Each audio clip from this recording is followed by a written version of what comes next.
రాత్రి వేళ కామాక్షి ఆయన పడుకున్న దగ్గరికి వచ్చి తట్టి లేపింది. ఆయన లేచారు. కేశపాశాన్ని తీసి ఇలా చూపించి ముట్టుకో అంది. ఆయన ఇలా ముట్టుకున్నారు. జిగురుగా ఉంది. ఏమ్మా జుట్టు జిగురుగా ఉందన్నారు. పాలు పోసి వెళ్ళిపోయావు అంది. అమ్మా నీ గుడి పునర్నిర్మాణం చేయాలని తాపత్రయపడ్డానమ్మా అన్నారు.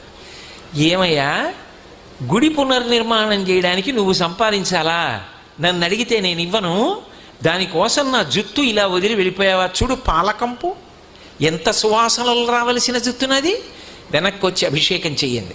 రాత్రికి రాత్రి ఆయన బ్రిటిష్ ప్రభుత్వం వారిని అడిగారు తలుపులు తీయమని. తీశారు. వాళ్ళ గౌరవం కొద్ది, వాళ్ళకి ఆ గౌరవం ఉండేది. తలుపులు తీస్తే వారు గబగబా వచ్చి కంచిలో అమ్మవారికి మళ్ళీ అభిషేకం పూర్తి చేశారు. ఆ తర్వాత ఎక్కడి నుంచి వచ్చిందో కాసుల వర్షం పడిపోయింది. ఆ దేవాలయం అంతా పునర్నిర్మాణం చేసి